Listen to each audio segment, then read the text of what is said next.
यह प्रस्तुति एक पुस्तक श्रृंखला से तैयार की गई है जिसका शीर्षक है भारत का कम्युनिस्ट आंदोलन और रूसी क्रांति के सबक। रूसी क्रांति के 100 साल श्रृंखला की आखिरी कड़ी।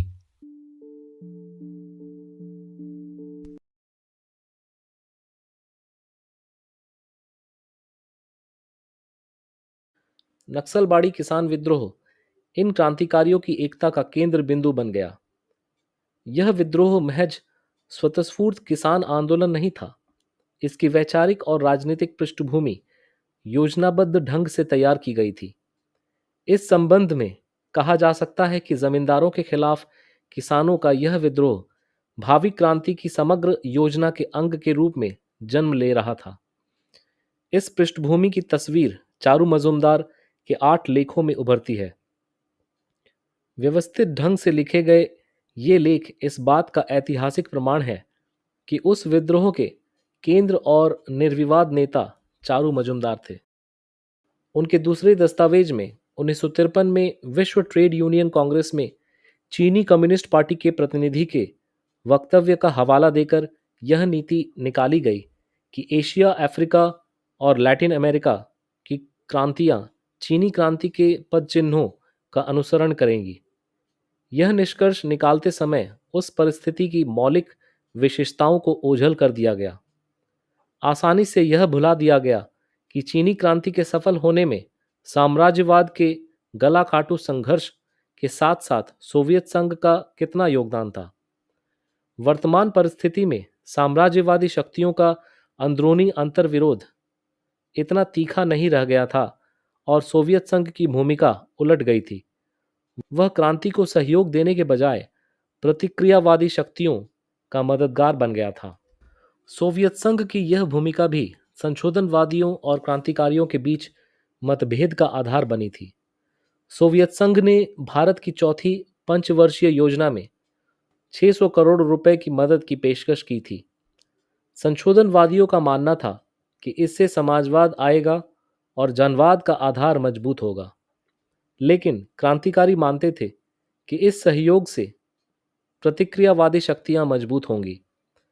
1975 में आपातकाल की घोषणा ने उनके विश्लेषण की पुष्टि कर दी। यह बात चारू मजूमदार के चौथे दस्तावेज में सामने आती है। उसी दस्तावेज में दोनों परिस्थितियों का एक और अंतर खुलकर सामने आता है। उस समय राष्ट्रवाद के विकास का आधार साम्राज्यवाद का विरोध हुआ करता था। अब उसका आधार साम्राज्यवाद का समर्थन हो गया था।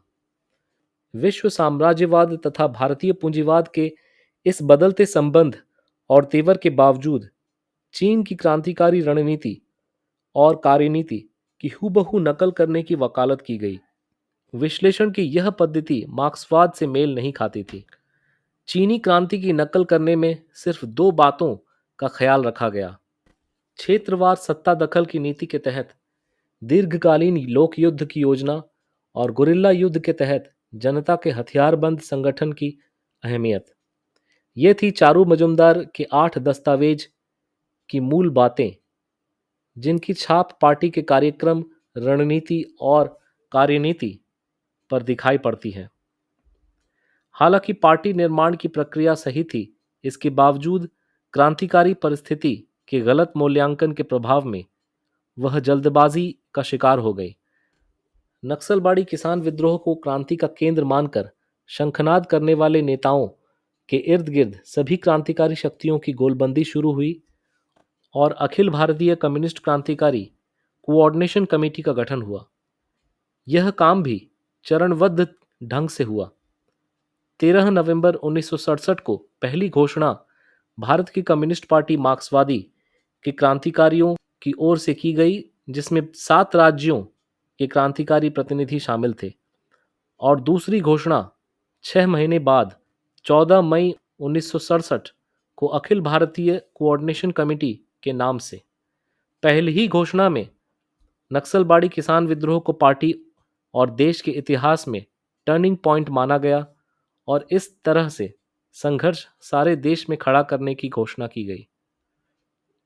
इसमें 4 कार्यभार तय किए गए। पहला, सभी स्तरों पर जुझारू और क्रांतिकारी संघर्षों का विकास और उनके बीच समन्वय, खास तौर पर मजदूर वर्ग के नेतृत्व में नक्सलबाड़ी किस्म के किसान संघर्ष का विकास। दूसरा, अर्थवाद का मुकाबला करने और इन संघर्षों को कृषि क्रांति की दिशा में मोड़ने के लिए मजदूर वर्ग तथा अन्य मेहनतकश जनता के जुझारू और क्रांतिकारी संघर्षों का विकास। तीसरा, संशोधनवाद तथा नव संशोधनवाद के खिलाफ समझौता विहीन संघर्ष चलाना और कॉमरेड माओ सेतुंग के विचारों को लोकप्रिय बनाना, जो इस युग का मार्क्सवाद लेनिनवाद है, तथा इस आधार पर पार्टी के भीतर और बाहर सभी क्रांतिकारी तत्वों को एकजुट करना। चौथा, माओ सेतुंग विचारधारा के आलोक में भारतीय परिस्थिति के ठोस विश्लेषण के आधार पर क्रांतिकारी कार्यक्रम और कार्यनीति तैयार करना। दूसरी घोषणा वर्धमान प्लेनम के बाद हुई थी। इसमें कहा गया कि वर्धमान में नव संशोधनवादी नेताओं ने मार्क्सवाद विरोधी संशोधनवादी वैचारिक नीति पर स्वीकृति की अंतिम मुहर लगा दी। डांगेवादी खेमे की तरह नव संशोधनवादी भी क्रांति विरोधी खेमा में शामिल हो गए हैं और मार्क्सवाद लेनिनवाद का जाप करते हुए कृषि क्रांति को भीतर से विखंडित करने का प्रयास कर रहे हैं। इसके साथ ही इस घोषणा में अंतर्राष्ट्रीय परिस्थिति के मूल्यांकन में नया तत्व शामिल किया गया। भारत को साम्राज्यवादी देशों का, खासकर अमेरिका और सोवियत संघ का नव उपनिवेश घोषित कर दिया गया। सुनीति कुमार घोष ने लिबरेशन एंथोलॉजी के विषय प्रवेश में इस घोषणा के ऐतिहासिक महत्व को रेखांकित करते हुए यहाँ तक लिखा कि इसने यानी AICCCR ने मई 1967 की घोषणा में आधुनिक संशोधनवादियों के अधीन सोवियत संघ को नव उपनिवेशवादी बताया। संभवतः अन्य विरादराना मार्क्सवादी लेनिनवादी पार्टियों द्वारा ऐसा करने के पहले उसने यह काम कर दिया था। इसी बैठक में चुनाव बहिष्कार का प्रस्ताव पारित किया गया। इसके लिए नए युग और विकासमान क्रांतिकारी परिस्थिति का हवाला दिया गया।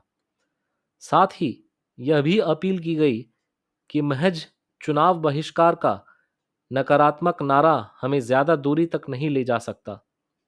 इसका सकारात्मक कार्यक्रम जरूरी है। बहिष्कार के इस अभियान के साथ साथ हमें जनता को क्रांतिकारी वर्ग संघर्ष में गोलबंद और संगठित करना चाहिए। कम्युनिस्ट क्रांतिकारियों की अखिल भारतीय कमेटी AICCCR की अगली बैठक नवंबर 1968 में हुई। इस बैठक के ठीक पहले नागी रेड्डी, DV राव, कूला वेंकैया और आंध्र प्रदेश के कम्युनिस्ट क्रांतिकारी की राज्य कमेटी के अन्य सदस्यों ने AICCCR में शामिल होने का अपनी कमेटी का फैसला सुनाया। इस बैठक में DV राव तथा अन्य साथी शामिल हुए, लेकिन यह भी उल्लेखनीय है कि ये लोग पार्टी निर्माण की घोषणा के पहले ही इस प्रक्रिया से बाहर हो गए। आंध्र प्रदेश की कम्युनिस्ट क्रांतिकारियों की स्वतंत्र राज्य कमेटी फिर अस्तित्व में आ गई। 8 फरवरी 1969 को पार्टी बनाने का प्रस्ताव पारित किया गया। इस प्रस्ताव में महसूस किया गया कि नक्सलबाड़ी किसान विद्रोह के तर्ज पर किसान विद्रोहों के बहुतेरे केंद्र देश के कोने कोने में बन गए हैं, जिन्हें एक सुगठित केंद्र के अधीन संचालित किया जाना जरूरी है। उस समय वियतनाम, कंपुचिया सहित कई अन्य देशों में क्रांतिकारी आंदोलन उभार पर थे तथा चीन में पूंजीवाद के राहियों पर सांस्कृतिक क्रांति की जीत हो गई थी। इस आकलन के साथ यह तय किया गया कि राष्ट्रीय व अंतर्राष्ट्रीय परिस्थिति को ध्यान में रखते हुए क्रांतिकारी कम्युनिस्ट पार्टी का गठन होना चाहिए। लेकिन इसी बीच कमेटी में मतभेद उभर गए। आंध्र प्रदेश की राज्य कमेटी इस प्रक्रिया से अलग हो गई। अखिल भारतीय कोऑर्डिनेशन कमेटी में इस टूट के बारे में पारित प्रस्ताव में 3 कारण बताए गए थे: चीन के प्रति निष्ठा, श्रीकाकुलम किसान संघर्ष पर दृष्टिकोण तथा निर्धारित समय के भीतर नागी रेड्डी का आंध्र प्रदेश विधानसभा से इस्तीफा नहीं देना। मूल बात है कि अंतर्राष्ट्रीय और राष्ट्रीय परिस्थिति तथा विचारधारा के स्तर पर मौलिक एकता होने के बावजूद क्रांति की रणनीति में गंभीर मतभेद मौजूद थे, जिनके फलस्वरूप कई कम्युनिस्ट क्रांतिकारी पार्टी से बाहर हो गए। इस उथल-पुथल के बीच अखिल भारतीय कम्युनिस्ट क्रांतिकारियों की कमेटी ने 22 अप्रैल 1969 यानी लेनिन के जन्म शताब्दी को सीपीआई-एमएल के निर्माण की घोषणा की। इस घोषणा में पार्टी का वैचारिक आधार मार्क्सवाद लेनिनवाद नहीं रखा गया, बल्कि माओ सेतुंग विचारधारा को इसका आधार घोषित किया गया। उनकी समझ थी कि माओ सेतुंग विचारधारा में ही मार्क्सवाद लेनिनवाद समाहित हो गया है। विचारधारा के क्षेत्र में यह अत्यंत महत्वपूर्ण बदलाव था और इसका स्रोत चीन की कम्युनिस्ट पार्टी थी। पार्टी निर्माण की घोषणा के एक साल बाद मई 1970 में पार्टी कांग्रेस संपन्न हुई और इसके साथ ही संशोधनवाद के खिलाफ संघर्ष करने और सर्वहारा क्रांति को अग्रगति देने के उद्देश्य से क्रांतिकारी पार्टी निर्माण की प्रक्रिया पूरी तो हुई, लेकिन वह एकताबद्ध ढंग से ज्यादा दिनों तक काम नहीं कर पाई। एक साल के भीतर ही मतभेद और टूट फूट की प्रक्रिया शुरू हो गई। ऐसा क्यों हुआ? इसके कई कारण थे। सबसे पहला कारण अंतर्राष्ट्रीय परिस्थिति का गलत मूल्यांकन था। तीसरे विश्व युद्ध के खतरे को काफी बढ़ा चढ़ाकर देखा गया और क्रांति की दिशा में इसका लाभ उठाने के लोभ में 1970 के दशक को मुक्ति का दशक घोषित कर दिया गया। इसके दबाव में जन आंदोलन के विकास के बिना ही गुरिल्ला युद्ध की बदौलत क्रांति को आगे बढ़ाने की नीति के साथ वर्ग दुश्मन के खात्मे के नारे के तहत व्यक्तिगत हत्या की नीति अपनाई गई। इसके फलस्वरूप आंदोलन अलग थलग पड़ा और सरकार के लिए दमन करना ज्यादा आसान हो गया। दूसरा पक्ष इससे भी ज्यादा खतरनाक था। सर्वहारा अंतर्राष्ट्रीयतावाद के नाम पर चीन का चेयरमैन हमारा चेयरमैन घोषित कर दिया गया। इससे चीनी दलाल घोषित करने का शासक वर्ग का काम आसान हो गया। पार्टी को अलगाव में डालने के लिए शासक वर्ग ने दोहरी नीति अपनाई। भूमि सुधार के नारे के अंतर्गत भूमि हदबंदी कानून की घोषणा, आंशिक तौर पर उसका क्रियान्वयन और पार्टी पर निर्मम दमन, इनमें दमन का पक्ष ज्यादा महत्वपूर्ण था। इन सब के फलस्वरूप आंदोलन में ठहराव आया। नक्सलबाड़ी किसान विद्रोह के चकाचौंध में जो लोग इकट्ठा हुए थे, उनमें निराशा पैदा होने लगी और पार्टी की नीति और नेतृत्व पर सवाल उठने लगे। पार्टी का नेतृत्व मंडल इस गुत्थी को सुलझाने में सक्षम नहीं साबित हो रहा था और तब दिशा निर्देश की तलाश में शिष्टमंडल चीन भेजे गए। चीन की पार्टी के सुझाव अलग अलग ढंग से प्रकाशित हो चुके हैं, जिन्हें दोहराना संभव नहीं है, लेकिन यह बात तय है कि चीन की पार्टी ने व्यक्तिगत हत्या की नीति और तथा चीन का चेयरमैन हमारा चेयरमैन के नारे पर असहमति जताई थी। इसके बाद तो नेतृत्व पर अविश्वास और बढ़ा। चीन की कम्युनिस्ट पार्टी के दिशा निर्देश का क्या हुआ?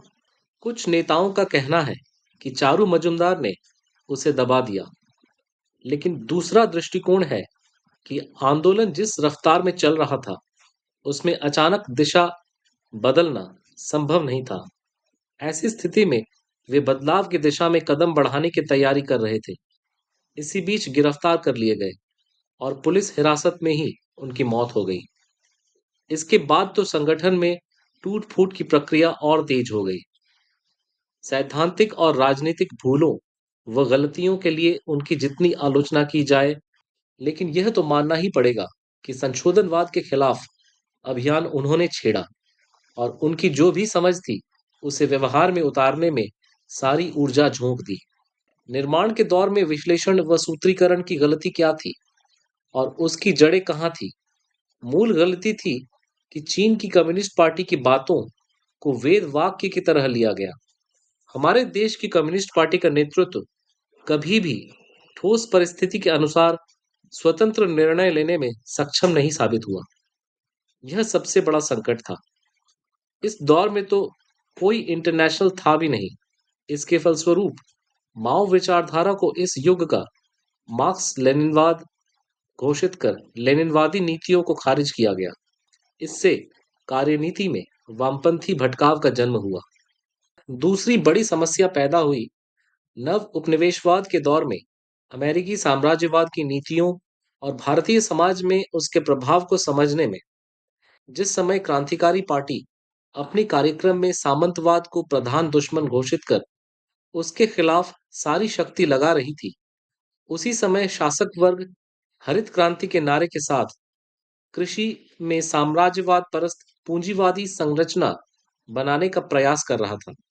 दरअसल 1947 के बाद सामंतवाद भारतीय राज्य का मुख्य नियंता कभी नहीं रहा। शुरू में जूनियर पार्टनर की हैसियत से वो राज सत्ता में शामिल था, लेकिन उत्तरोत्तर वह हाशिए पर धकेला जाता रहा। हरित क्रांति सामंती उत्पादन पद्धति पर गंभीर हमला थी। इस प्रकार कम्युनिस्ट क्रांतिकारी और साम्राज्यवाद परस्त पूंजीपति अपने अपने तरीकों से सामंतवाद पर हमला कर रहे थे। साथ ही पूंजीपति वर्ग की सत्ता क्रांतिकारियों पर राजकीय दमन चलाकर उनकी कमर भी तोड़ रही थी। 1980 के दशक में क्रांति विरोधी एक नया पहलू जुड़ गया। माओ की मृत्यु के बाद चीन भी पूंजीवाद की राही बन गया। उसी देंग की अगुवाई में, जिसकी गद्दारी की प्रवृत्ति माओ ने पहचान लिया था और चीन सहित सारी दुनिया की जनता को आगाह किया था। इससे साफ हो गया कि मामला सिर्फ पार्टी के भीतर पनपते पूंजीवादी रुझानों को समझने का नहीं, बल्कि समाज में उभरते नए शक्ति संतुलन को बदलने का है। चीन के पतन के साथ भारत के क्रांतिकारियों के सामने असमंजस की स्थिति पैदा हो गई, क्योंकि अब आसमान से ज्ञान टपकने की संभावना खत्म हो गई थी। 1990 के दशक में सोवियत सामाजिक साम्राज्यवाद के विखंडन और चीन के पतन का दोहरा प्रभाव पड़ा। एक तरफ संशोधनवाद के पांव लड़खड़ा गए, तो दूसरी तरफ उसे नया सहारा मिल गया। इस परिस्थिति का मूल्यांकन करते हुए लगभग 2 दशक पूर्व हम लोग इस निष्कर्ष पर पहुंचे थे। विश्व कम्युनिस्ट आंदोलन विध्वंस और नवनिर्माण की प्रक्रिया से गुजर रहा है। भारत का कम्युनिस्ट आंदोलन इसका अपवाद नहीं है। विनाश की यह प्रक्रिया सोवियत यूनियन की कम्युनिस्ट पार्टी पर क्रुश्चोव पंथी संशोधनवादियों के कब्जे से शुरू हुई और देंग के नेतृत्व में चीन में पूंजीवाद की पुनर्स्थापना के बाद पूरी हो गई। इसके साथ ही कमिंटर्न के नेतृत्व में बनी कम्युनिस्ट पार्टी का दौर खत्म हो गया। वैचारिक संकट, राजनीतिक भटकाव, टूट फूट और बिखराव, ये सब पुराने का अंत और नए की शुरुआत की अभिव्यक्ति है। कमिंटर्न की सीख को आज की जरूरत के अनुरूप विकसित कर तथा विनाश के दौर में थोपे गए नकारात्मक मूल्यों को खारिज कर ही नए दौर की शुरुआत की जा सकती है। विध्वंस और निर्माण के इसी संघर्ष में भविष्य के आंदोलन की सही दिशा स्थापित हो पाएगी। पिछले अनुभवों ने यह साबित किया है कि विध्वंस एक बिंदु पर थम तो जरूर गया है, लेकिन निर्माण की प्रक्रिया तेज रफ्तार में बढ़ नहीं पा रही है। लगता है काल की गति रुक सी गई है और इस परिस्थिति से उबरने में लंबा समय लग सकता है। इसलिए टूट फूट, दुविधा और अविश्वास के इस माहौल के रहते बिखरे ग्रुपों की एकता असंभव है, और अगर वह जैसे तैसे हासिल कर ली गई तो वह अवसरवादी होगी। इसलिए क्रांतिकारियों की सबसे बड़ी जिम्मेवारी है कि वैचारिक एकता कायम करें, वर्ग संबंधों की अवस्था पर सहमति का निर्माण करें तथा इस आधार पर रणनीति और कार्यनीति पर स्पष्ट नजरिया कायम करें। एकीकृत क्रांतिकारी कम्युनिस्ट पार्टी का निर्माण तभी संभव हो सकता है।